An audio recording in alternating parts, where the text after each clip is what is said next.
Chapter 44. The Vendetta. At what point shall I begin my story, Your Excellency? Asked Bertuccio. Where you please, returned Monte Cristo, since I know nothing at all of it. I thought that Abbe Busoni had told Your Excellency. Some particulars, doubtless, but that is 7 or 8 years ago, and I have forgotten them. Then I can speak without fear of tiring Your Excellency. Go on, Bertuccio. You will supply the want of the evening papers. The story begins in 1815. Ah, said Monte Cristo, 1815 is not yesterday. No, monsieur, and I recollect all things as clearly as if they had happened but then. I had a brother, an elder brother, who was in the service of the emperor. He had become lieutenant in a regiment composed entirely of Corsicans. His brother was my only friend. We became orphans. I at 5, he at 18. He brought me up as if I had been his son, and in 1814 he married. When the emperor returned from the island of Elba, my brother instantly joined the army, was slightly wounded at Waterloo, and retired with the army beyond the Loire. But that is the history of the 100 Days, Bertuccio, said the Count. Unless I am mistaken, it has already been written. Excuse me, Excellency, but these details are necessary, and you promised to be patient. Go on, I will keep my word. One day we received a letter. I should tell you that we lived in the little village of Rogliano, at the extremity of Cap Corsi. This letter was from my brother. He told us that the army was disbanded and that he should return by Château, Clermont-Ferrand, La Pluie, and Nimes, and if I had any money, he prayed me to leave it for him at Nimes, with an innkeeper with whom I had dealings. In the smuggling line?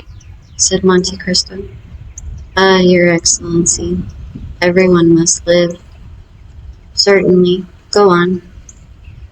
I left my brother tenderly, as I told Your Excellency, and I resolved not to send the money, but to take it to him myself. I possessed 1,000 francs. I left 500 with Astunta, my sister-in-law, and with the other 500 I set off for Nimes. It was easy to do so, as I had my boat and a lading to take in at sea. Everything favored my project. But after we had taken in our cargo, the wind became contrary, so that we were 4 or 5 days without being able to enter the Rhone.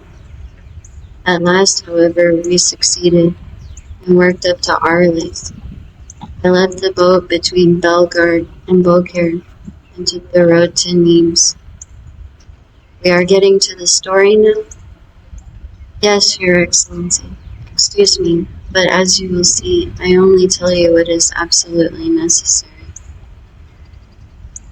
Just at this time, the famous massacres took place in the south of France. 3 brigands called Testolian, Truffin, and Graffin publicly assassinated everyone whom they suspected of Bonapartism. You have doubtless heard of these massacres, Your Excellency? Vaguely. I was far from France at that period. Go on. As I entered Nimes, I literally waded in blood. At every step you encountered dead bodies and bands of murderers, who killed, plundered, and burned. At the sight of this slaughter and devastation, I became terrified. Not for myself, for I am a simple Corsican fisherman, had nothing to fear. On the contrary, that time was most favorable for us smugglers. But for my brother, a soldier of the Empire, returning from the army at the Loire, with his uniform and epaulets, There was everything to apprehend. I hastened to the innkeeper. My misgivings had been but too true. My brother had arrived the previous evening at Nimes, and at the very door of the house where he was about to demand hospitality, he had been assassinated. I did all in my power to discover the murderers, but no one durst tell me their names, so much were they dreaded. I then thought of that French justice of which I had heard so much, and which feared nothing, and went to the king's attorney. And this king's attorney was named Villefort? Asked Monte Cristo carelessly. Yes, your excellency.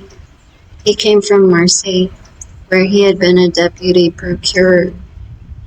His zeal had procured him advancement, and he was said to be one of the first who had informed the government of the departure from the island of Elba. Then, said Monte Cristo, you went to him? Monsieur, I said, my brother was assassinated yesterday in the streets of Nimes. I know not by whom, but it is your duty to find out. You are the representative of justice here, and it is for justice to avenge those she has been unable to protect. Who was your brother? Asked he. A lieutenant in the Corsican battalion. A soldier of the usurper, then. A soldier of the French army.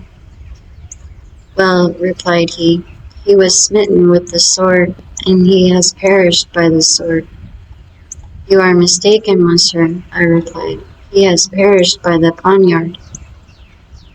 What do you want me to do? Asked the magistrate. I have already told you, avenge him. On whom? On his murderers. How should I know who they are? Order them to be sought for. Why, your brother has involved in a quarrel and killed in a duel. All these old soldiers commit excesses which were tolerated in the time of the emperor, but which are not suffered now, for the people here do not like soldiers of such disorderly conduct. Monsieur, I replied, it is not for myself that I entreat your interference. I should grieve for him or avenge him. But my poor brother had a wife, and were anything to happen to me, the poor creature would perish from want, for my brother's pay alone kept her. Pray tell and obtain a small government pension for her.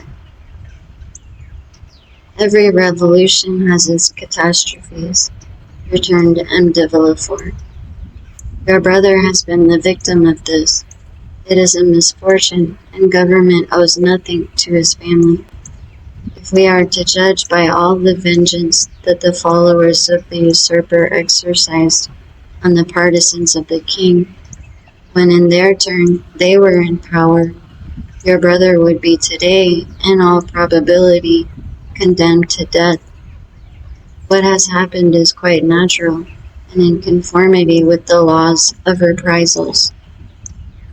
What? Cried I. Do you, a magistrate, speak thus to me? All these Corsicans are mad, on my honor, replied M. de Villefort. They fancy that their countryman is still emperor. You have mistaken the time. You should have told me this 2 months ago. It is too late now. Go now at once, or I shall have you put out.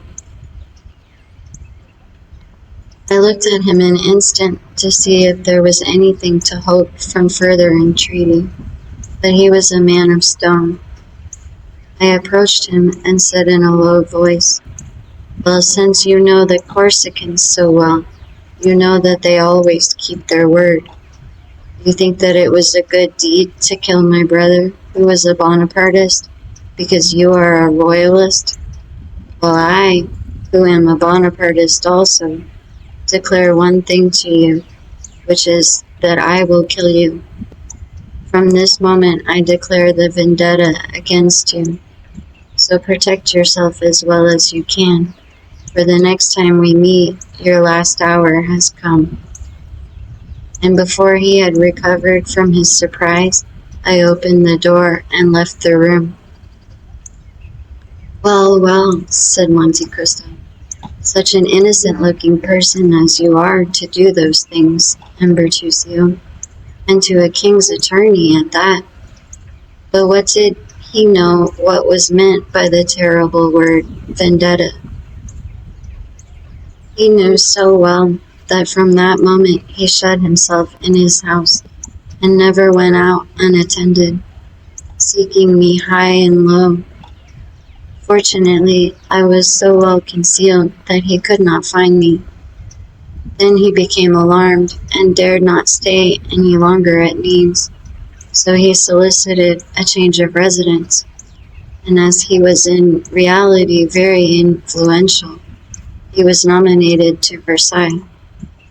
But as you know, a Corsican who is sworn to avenge himself cares not for distance, so his carriage, fast as it went, was never above half a day's journey before me, who followed him on foot.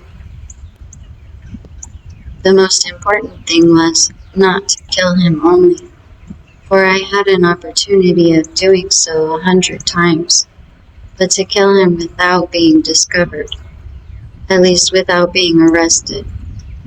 I no longer belonged to myself, for I had my sister-in-law to protect and provide for. For 3 months I watched M. de Villefort. For 3 months he took not a step out of doors without my following. At length I discovered that he went mysterious to Auteuil. I followed him thither and saw him enter the house where we are now, only instead of entering by the great door that looks into the street, he came on horseback or in his carriage, left the one or the other at the little inn, and entered by the gate you see there. Monte Cristo made a sign with his head to show that he could discern in the darkness the door to which Bertuccio alluded. As I had nothing more to do in Versailles, I went to Auteuil and gained all the information I could. If I wished to surprise him, it was evident that this spot to lie in wait for him. The house belonged, as the concierge informed Your Excellency, to M. de Saint-Méran, Villefort's father-in-law. M. de Saint-Méran lived in Marseille, so that this country house was useless to him, and it was reported to be let to a young widow, known only by the name of the Baroness. One evening, as I was looking over the wall, I saw a young and handsome woman who was walking alone in that garden, which was not overlooked by any windows, and I guessed that she was awaiting M. de Villefort. When she was sufficiently near for me to distinguish her features, I saw she was from 18 to 19, tall and very fair. As she had a loose muslin dress on, and as nothing concealed her figure, I saw she would ere long become a mother. A few moments after, the little door was opened, and a man entered. The young woman hastened to meet him. They threw themselves into each other's arms, embraced tenderly, and returned together to the house. The man was M. de Villefort. I fully believed that when he went out in the night, he would be forced to traverse the whole of the garden alone. And, asked the Count, did you ever know the name of this woman? No, Excellency, returned Bertuccio. You will see that I had no time to learn it. Go on. That evening, continued Bertuccio, I could have killed the procurer, but as I was not sufficiently acquainted with the neighborhood, I was fearful of not killing him on the spot, and that if his cries were overheard, I might be taken. So I put it off until the next occasion, and in order that nothing should escape me, I took a chamber looking into the street bordered by the wall of the garden. 3 days after, about 7 o'clock in the evening, I saw a servant on horseback leave the house at a full gallop and take the road to Sevres. I concluded that he was going to Versailles, and I was not deceived. 3 hours later, the man returned covered with dust. His errand was performed. 2 minutes after, another man on foot, muffled in a mantle, opened the little door of the garden, which he closed after him. I descended rapidly. Although I had not seen Villefort's face, I recognized him by the beating of my heart. I crossed the street and stopped at a post placed at the angle of the wall, and by means of which I had once before looked into the garden. This time I did not content myself with looking, but I took my knife out of my pocket, felt that the point was sharp, and sprang over the wall.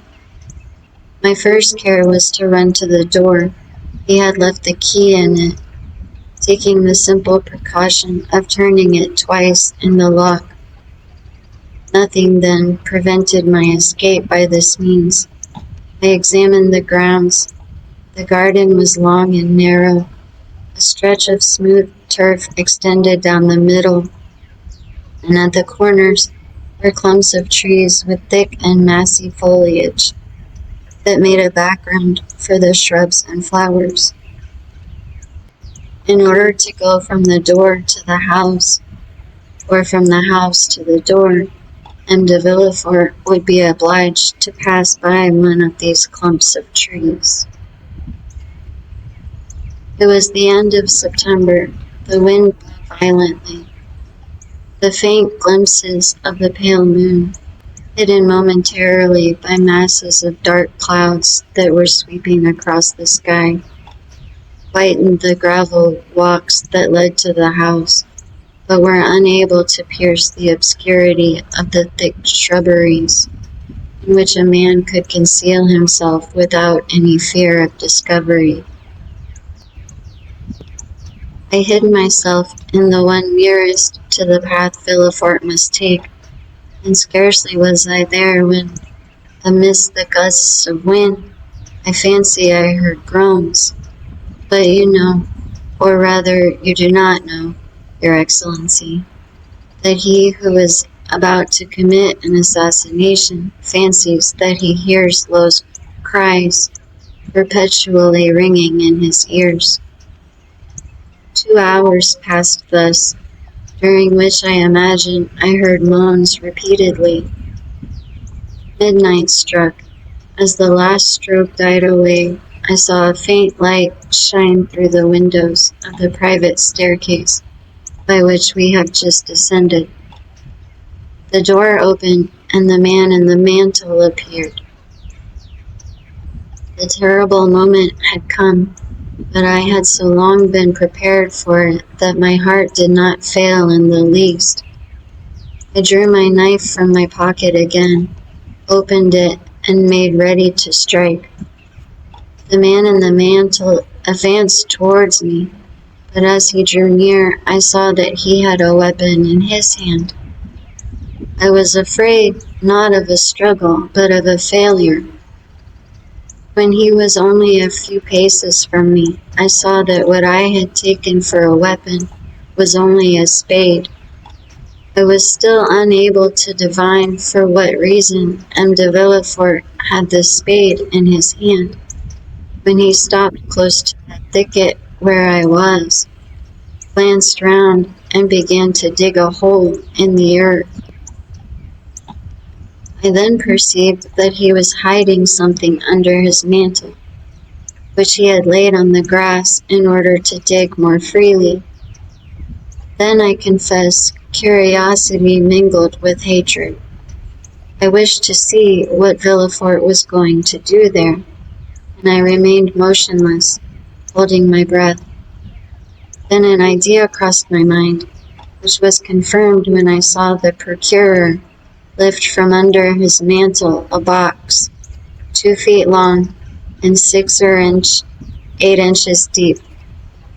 I let him place the box in the hole he had made, and then he stamped with his foot to remove all traces of his occupation.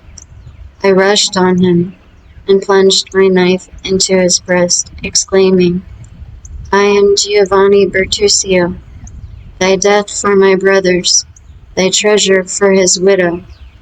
Thou seest that my vengeance is more complete than I had hoped." I know not if he heard these words. I think he did not, for he fell without a cry. I felt his blood gush over my face, but I was intoxicated. I was delirious, and the blood refreshed instead of burning me. In a second I had disinterred the box.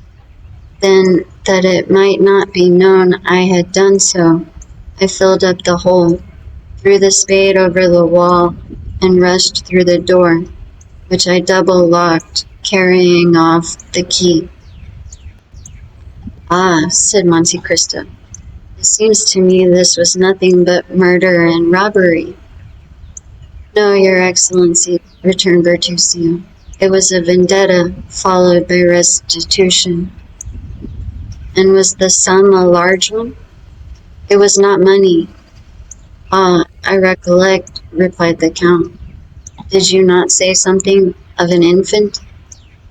"Yes, Excellency. I hastened to the river, sat down on the bank, and with my knife forced open the lock of the box. In a fine linen cloth was wrapped a newborn child. Its purple visage and its violet-colored hands showed that it had perished from suffocation. But as it was not yet cold, I hesitated to throw it into the water that ran at my feet. After a moment, I fancied that I felt a slight pulsation of the heart, and as I had been an assistant at the hospital of Bastia, I did what a doctor would have done. I inflated the lungs by blowing air into them, and at the expiration of a quarter of an hour, it began to breathe and cried feebly. In my turn, I uttered a cry, but a cry of joy. "God has not cursed me then," I cried, "since he permits me to save the life of a human creature in exchange for the life I have taken away." "And what did you do with the child?"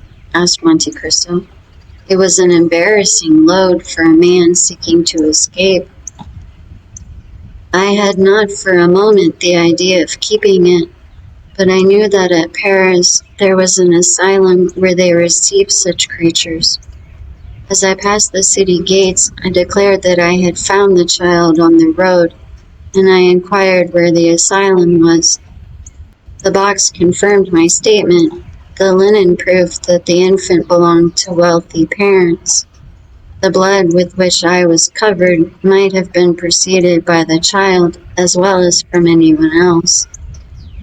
No objection was raised, but they pointed out the asylum, which was situated at the upper end of the Rue d'Enfer, and after having taken the precaution of cutting the linen in two pieces, so that one of the two letters which marked it was on the piece wrapped around the child, while the other remained in my possession, I rang the bell and fled with all speed. A fortnight after, I was at Rogliano, and I said to Assunta, "Console thyself, sister. Israel is dead, but he is avenged." She demanded what I meant, and when I told her all, "Giovanni," said she, "you should have brought this child with you. We would have replaced the parents it has lost, have called it Vendetta, and then in consequence of this good action, God would have blessed us." In reply, I gave her the half of the linen I had kept in order to reclaim him if we became rich. "What letters were marked on the linen?" said Monte Cristo. "An H and an N," surmounted by a baron's coronet. By heavens, Bertuccio, you make use of heraldic terms. Where did you study heraldry? In your service, Excellency, where everything is learned. Go on, I am curious to know two things. What are they, Your Excellency? What became of this little boy? For I think you told me it was a boy, Bertuccio. No, Excellency, I do not recollect telling you that. I thought you did. I must have been mistaken. No, you were not, for it was, in reality, a little boy. But Your Excellency wished to know two things. What was the second? The second was the crime of which you were accused when you asked for a confessor, and the Abbé Busoni came to visit you at your request in the prison at Nimes. The story will be very long, Excellency. What matter? You know I take but little sleep, and I do not suppose you are very much inclined for it either. Bertuccio bowed and resumed his story.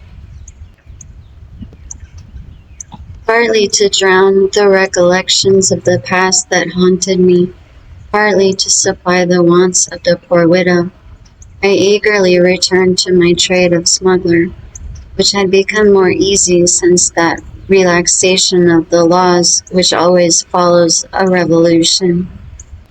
The southern districts were ill watched in particular, in consequence of the disturbance that were perpetually breaking out in Avignon, Nimes, and Mussis. We profited by this respite on the part of the government to make friends everywhere. Since my brother's assassination in the streets of Nimes, I had never entered the town.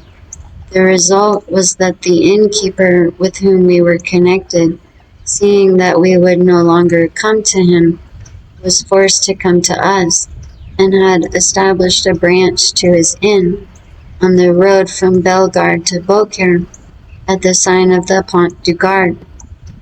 We had thus August Mortis, Martigues, and Bouc, a dozen places where we left our goods, and where, in case of necessity, we concealed ourselves from the gendarmes and custom-house officers.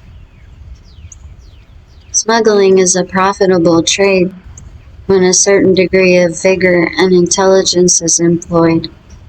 As for myself, brought up in the mountains, I had a double motive for fearing the gendarmes and custom-house officers, as my appearance before the judges would cause an inquiry, and an inquiry always looks back into the past.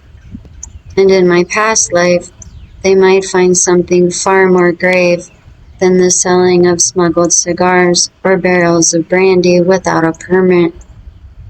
So, preferring death to capture, I accomplished the most astonishing deeds, and which, more than once, showed me that the too great care we take of our bodies is the only obstacle to the success of those projects, which require rapid decision and vigorous and determined execution.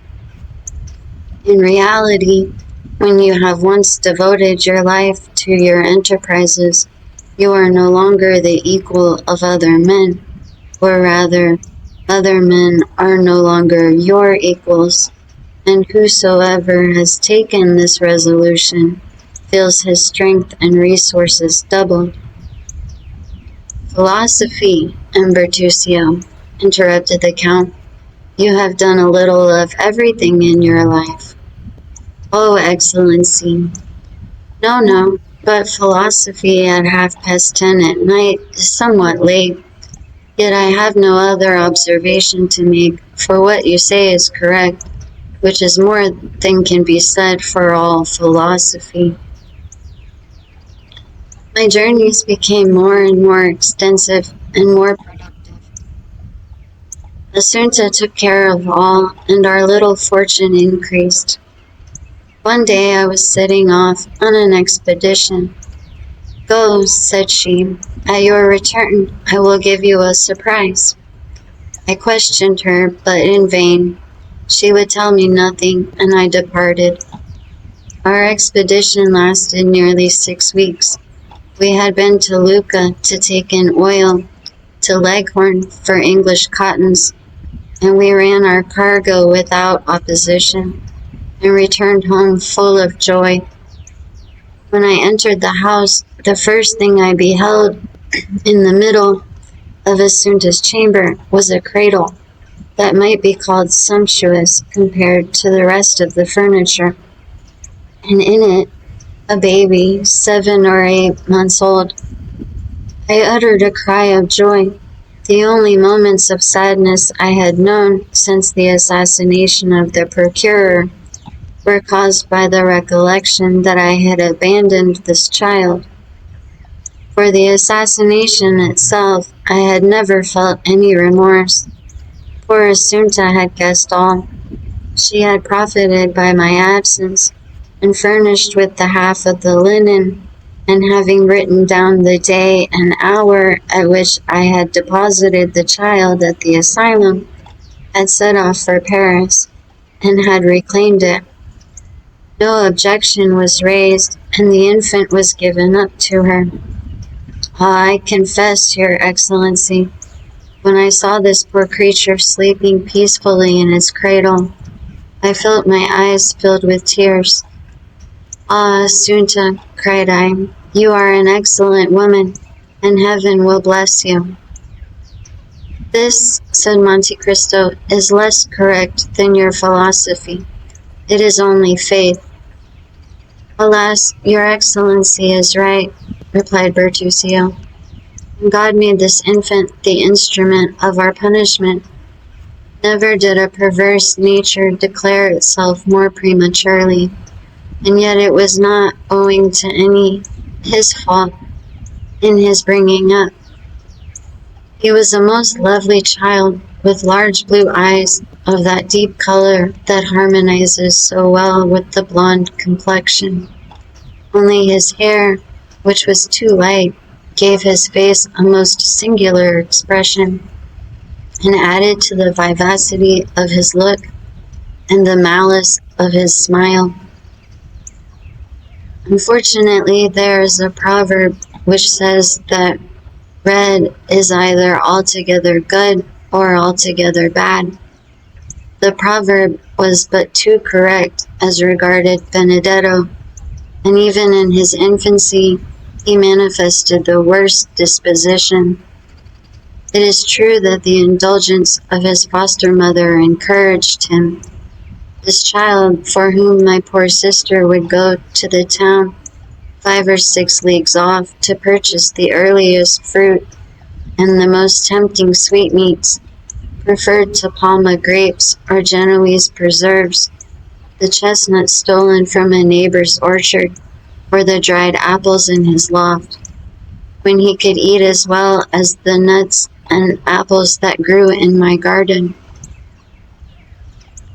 One day, when Benedetto was about 5 or 6, our neighbor Wasilio was, according to the custom of the country, never locked up his purse or his valuables, for, as Your Excellency knows, there are no thieves in Corsica, complained that he had lost a louis out of his purse. We thought he must have made a mistake in counting his money, but he persisted in the accuracy of his statement. One day Benedetto, who had been gone from the house since morning, to our great anxiety, did not return until late in the evening, dragging a monkey after him, which he said he had found chained to the foot of a tree. For more than a month past, the mischievous child, who knew not what to wish for, had taken it into his head to have a monkey. A boatman who had passed by Rogliano, and who had several of these animals, whose tricks had greatly diverted him, had doubtless suggested this idea to him. Monkeys are not found in our woods chained to trees, said I. Confess how you obtained this animal. Benedetto maintained the truth of what he had said, and accompanied it with details that did more honor to his imagination than to his veracity. I became angry. He began to laugh. I threatened to strike him, and he made 2 steps backwards. "You cannot beat me," said he. "You have no right, for you are not my father." We never knew who had revealed this fatal secret, which we had so carefully concealed from him. However, it was this answer in which the child's whole character revealed itself that almost terrified me, and my arm fell without touching him. The boy triumphed, and this victory rendered him so audacious that all the money of Assunta, whose affection for him seemed to increase as he became more unworthy of it, was spent in caprices she knew not how to contend against, and follies she had not the courage to prevent. When I was at Rogliano, everything went on properly, but no sooner was my back turned than Benedetto became a monster, and everything went ill.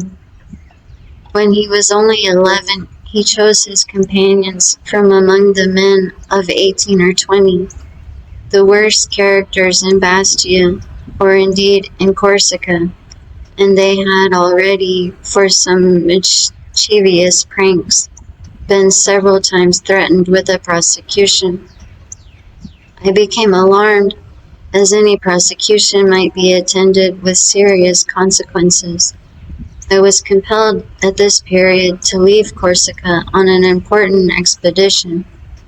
I reflected for a long time, and with the hope of averting some impending misfortune, I resolved that Benedetto should accompany me. I hoped that the active and laborious life of a smuggler, with the severe discipline on board, would have a salutary effect on his character, which was now well nigh, if not quite, corrupt. I spoke to Benedetto alone and proposed to him to accompany me, endeavoring to tempt him by all the promises most likely to dazzle the imagination of a child of 12. He heard me patiently, and when I had finished, burst out laughing. "Are you mad, uncle?" He called me by this name when he was in good humor. "Do you think I am going to change the life I lead for your mode of existence? My agreeable indolence for the hard and precarious toil you impose on yourself, exposed to the bitter frost at night and the scorching heat by day, compelled to conceal yourself, and when you are perceived, receive a volley of bullets, all to earn a paltry sum? Why, I have as much money as I want. Mother Assunta always furnishes me whenever I ask for it. You see that I should be a fool to accept your offer." The arguments and his audacity perfectly stupefied me. Benedetto rejoined his associates, and I saw him from a distance point me out to them as a fool. "Sweet child," murmured Monte Cristo. "Oh, had he been my own son," replied Bertuccio, "or even my nephew, I would have brought him back to the right road, for the knowledge that you are doing your duty gives you strength. But the idea that I was striking a child whose father I had killed made it impossible for me to punish him. I gave my sister, who constantly defended the unfortunate boy, good advice, and as she confessed that she had several times missed money to a considerable amount, I showed her a safe place in which to conceal our little treasure for the future. My mind was already made up. Benedetto could read, write, and cipher perfectly, for when the fit seized him, he learned more in a day than others in a week. My intention was to enter him as a clerk in some ship, and without letting him know anything of my plan, to convey him some morning on board. By this means, his future treatment would depend on his own conduct. I set off for France after having fixed upon the plan. Our cargo was to be landed in the Gulf of Lyons, and this was a difficult thing to do because it was then the year 1829. The most perfect tranquility was restored, and the vigilance of the custom house officers was redoubled, and their strictness was increased this time, in consequence of the fair at Beaucaire. Our expedition made a favorable beginning. We anchored our vessel, which had a double hold, where our goods were concealed, amidst a number of other vessels that bordered the banks of the Rhone from Beaucaire to Arles. On our arrival, we began to discharge our cargo in the night, and to convey it into the town by the help of the innkeeper with whom we were connected. Whether success rendered us imprudent, or whether we were betrayed, I know not. But one evening, about 5 o'clock, our little cabin boy came breathlessly to inform us that he had seen a detachment of custom house officers advancing in our direction. It was not their proximity that alarmed us, for detachments were constantly patrolling along the banks of the Rhone, but the care, according to the boy's account, that they took to avoid being seen. In an instant we were on the alert, but it was too late.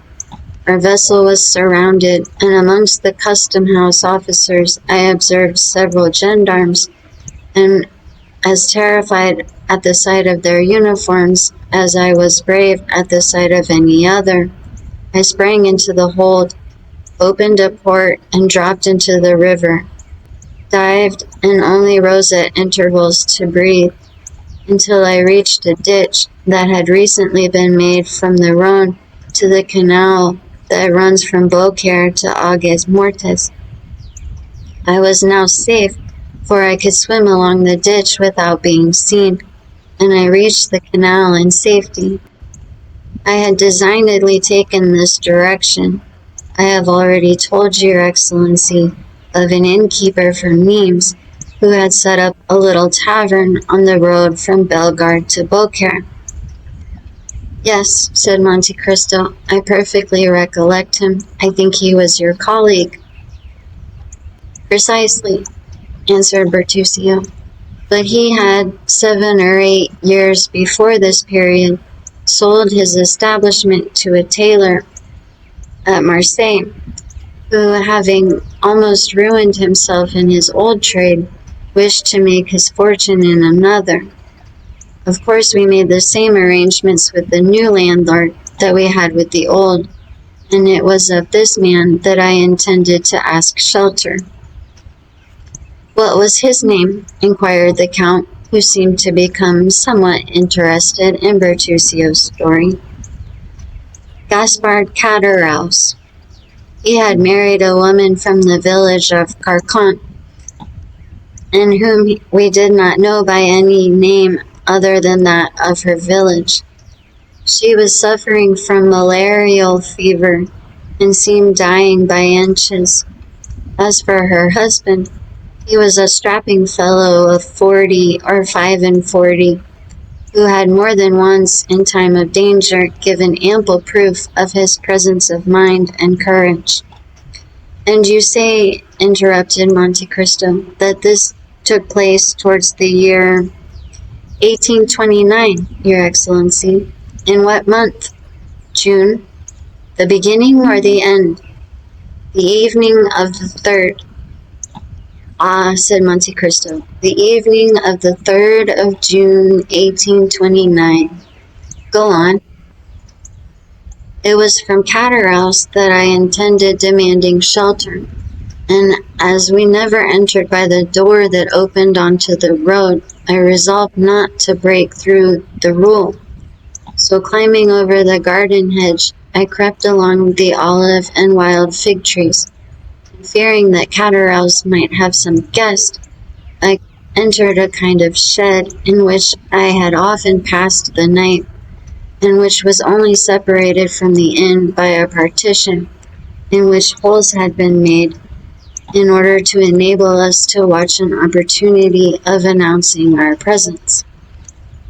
My intention was, if Cataraus was alone, to acquaint him with my presence, finish the meal the custom house officers had interrupted, and profit by the threatened storm to return to the Rhone, and ascertain the state of our vessel and its crew. I stepped into the shed, and it was fortunate I did so, for at that moment Cataraus entered with a stranger. I waited patiently, not to overhear what they said, but because I could do nothing else. Besides, the same thing had occurred often before. The man who was with Cataraus was evidently a stranger to the south of France. He was one of those merchants who come to sell jewelry at the Beaucaire fair, and who during the months the fair lasts, and during which there is so great an influx of merchants and customers from all parts of Europe, often have dealings to the amount of 100,000 to 150,000 francs. Cataraus entered hastily, then seeing that the room was, as usual, empty and only guarded by the dog, he called to his wife.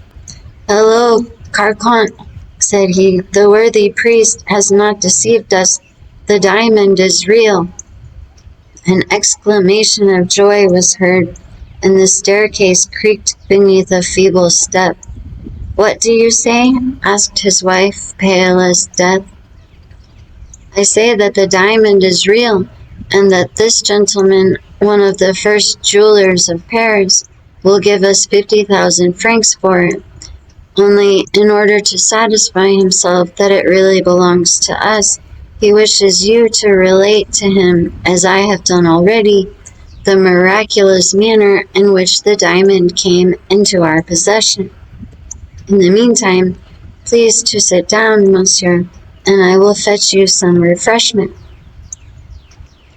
The jeweler examined attentively the interior of the inn, and the apparent poverty of the persons who were about to sell him a diamond that seemed to have come from the casket of a prince. "Relate your story, madame," said he, wishing, no doubt, to profit by the absence of the husband, so that the latter could not influence the wife's story, to see if the two recitals tallied.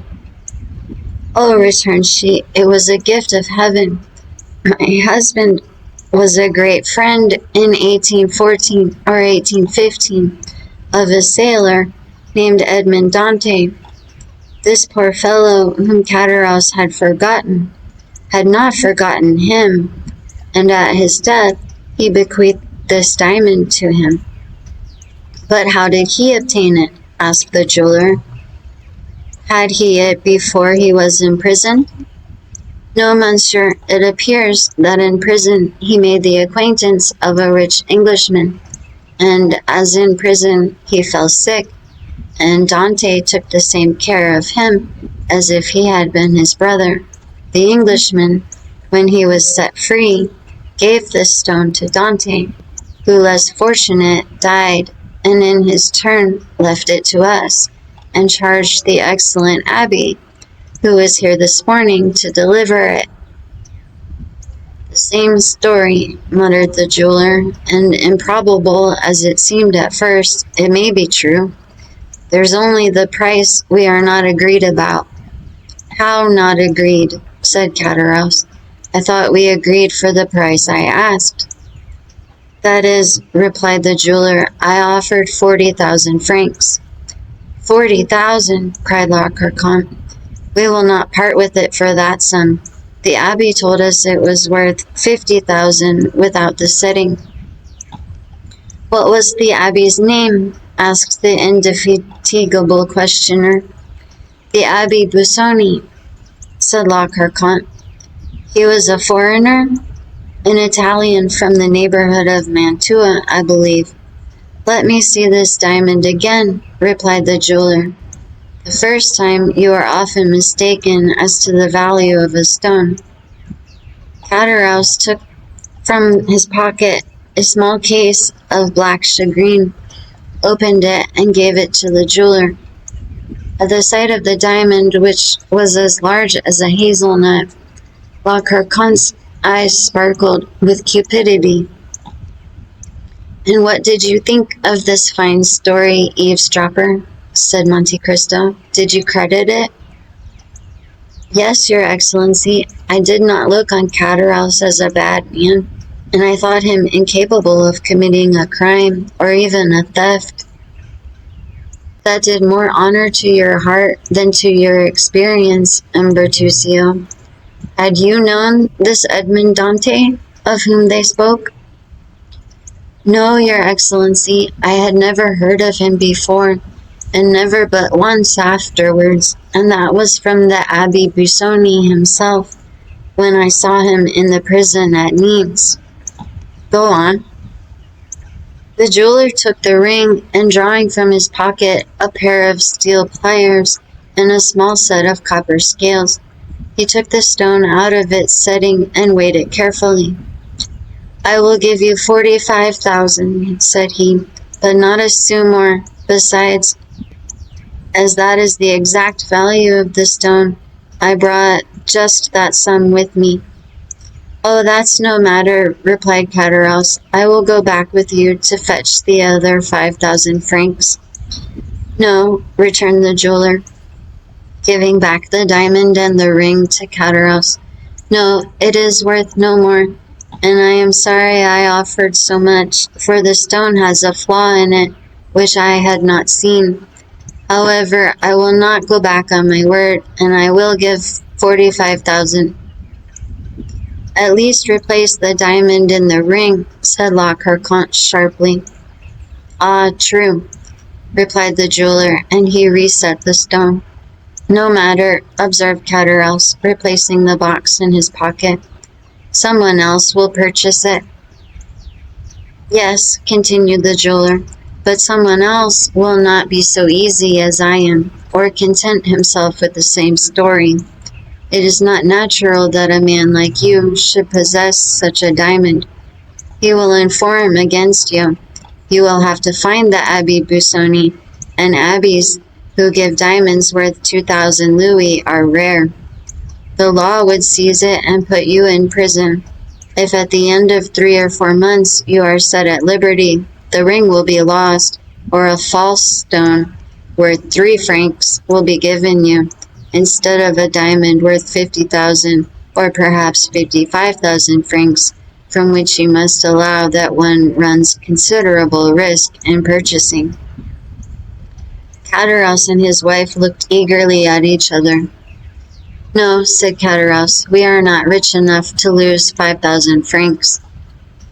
"As you please, my dear sir," said the jeweler. "I had, however, as you see, brought you the money in bright coin."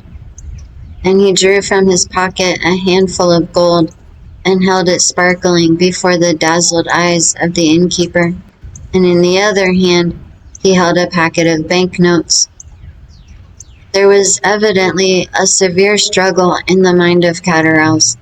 It was plain that the small shagreen case, which he turned over and over in his hand, did not seem to him commensurate in value to the enormous sum which fascinated his gaze. He turned towards his wife.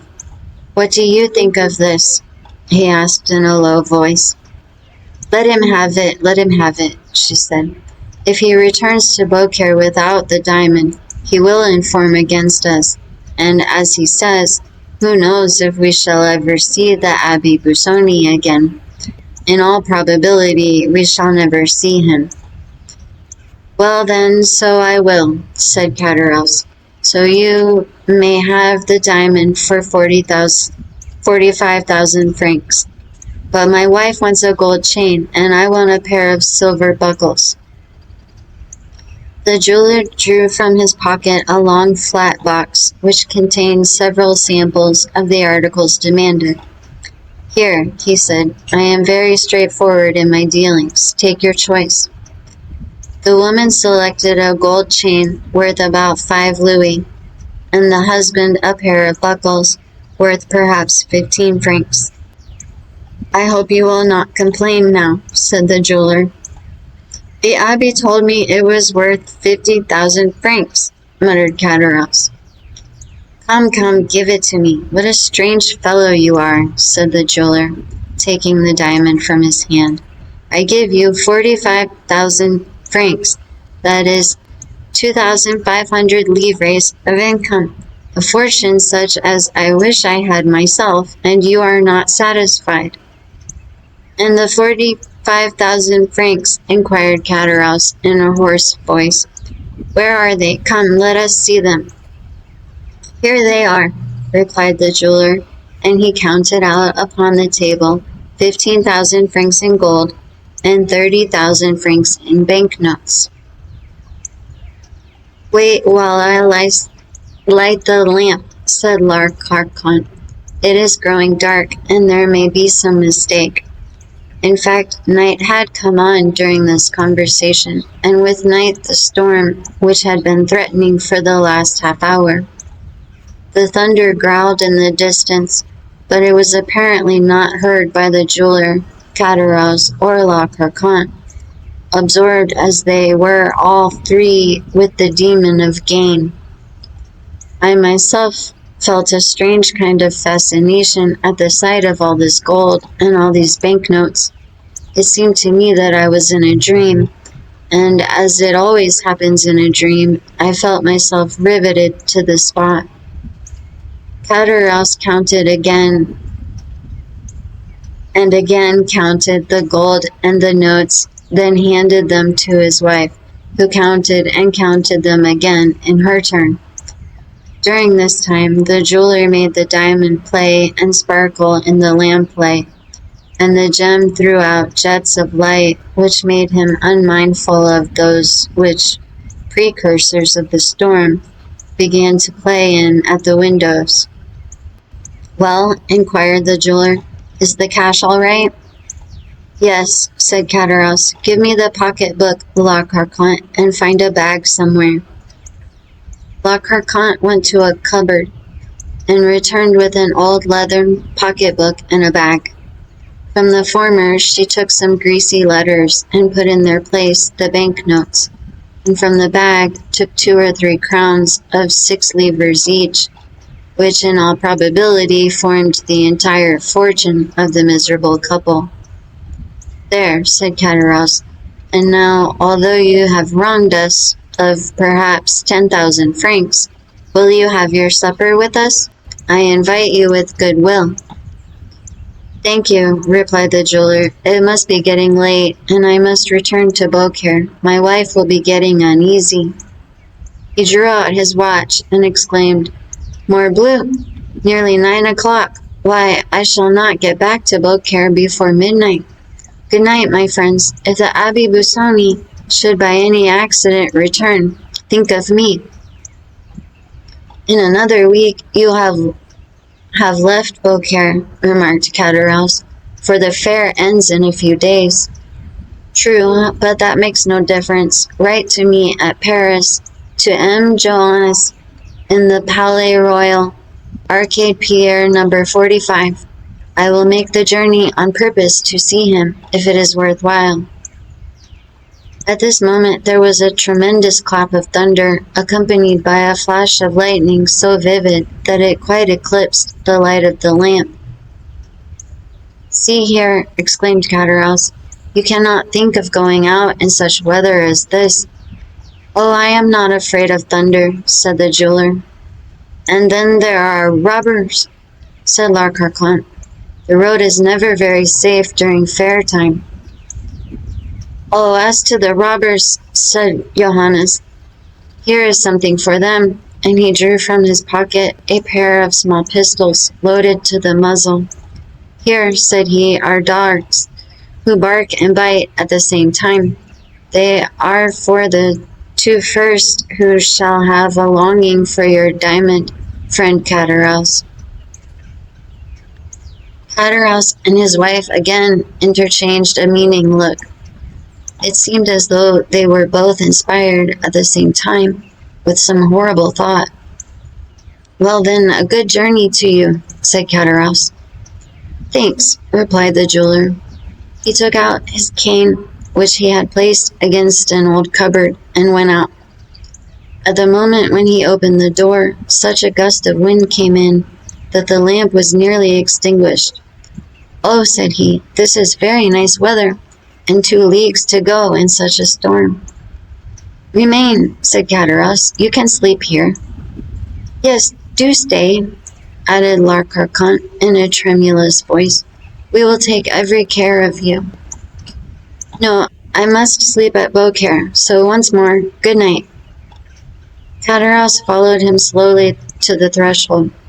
"I can see neither heaven nor earth," said the jeweler, who was outside the door. "Do I turn to the right or to the left hand?" "To the right," said Cataraus. "You cannot go wrong. The road is bordered by trees on both sides." "Good.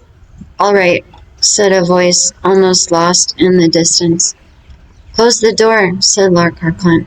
"I do not like open doors when it thunders." "Particularly when there is money in the house, eh?" answered Cataraus, double locking the door. He came into the room, went to the cupboard, took out the bag and pocketbook, and both began, for the 3rd time, to count their gold and banknotes. I never saw such an expression of cupidity as the flickering lamp revealed in those 2 countenances. The woman, especially, was hideous. Her usual feverish tremulousness was intensified. Her countenance had become livid, and her eyes resembled burning coals. "Why," she inquired in a hoarse voice, "did you invite him to sleep here tonight?" "Why?" said Cataraus with a shudder. "Why, that he might not have the trouble of returning to Beaucaire." "Ah," responded the woman, with an expression impossible to describe. "I thought it was for something else." "Woman, woman, why do you have such ideas?" cried Cataraus.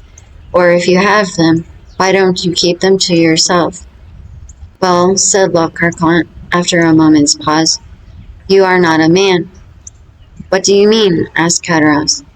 "If you had been a man, you would not have let him go from here." "Woman, or else he should not have reached Beaucaire." "Woman, the road takes a turn. He is obliged to follow it, while alongside of the canal there is a shorter road." "Woman, you offend the good God. There, listen." And at this moment there was a tremendous peal of thunder, while the livid lightning illumined the room, and the thunder, rolling away in the distance, seemed to withdraw unwillingly from the cursed abode. "Mercy," said Cataraus, crossing himself. At the same moment, and in the midst of a terrifying silence, which usually follows a clap of thunder, they had heard a knocking at the door. Cataraus and his wife started and looked aghast at each other. "Who's there?" cried Cataraus, rising and drawing up in a heap the gold and notes scattered all over the table, and which he covered with his 2 hands. "It is I," shouted a voice. "And who are you?" "Eh, pardieu, Johannes the jeweler." "Well, and you said I offended the good God," said La Carconte with a horrid smile. "Why, the good God sends him back again." Cataraus sank pale and breathless into his chair. La Carconte, on the contrary, rose, and going with a firm step towards the door, opened it, saying, as she did so, "Come in, dear M. Johannes." "Ma foi," said the jeweler, drenched with rain, "I am not destined to return to Beaucaire tonight. The shortest follies are best, my dear Cataraus. You offered me hospitality, and I will accept it, and have returned to sleep beneath your friendly roof." Cataraus stammered out something, while he wiped away the sweat that started to his brow. La Carconte double-locked the door behind the jeweler.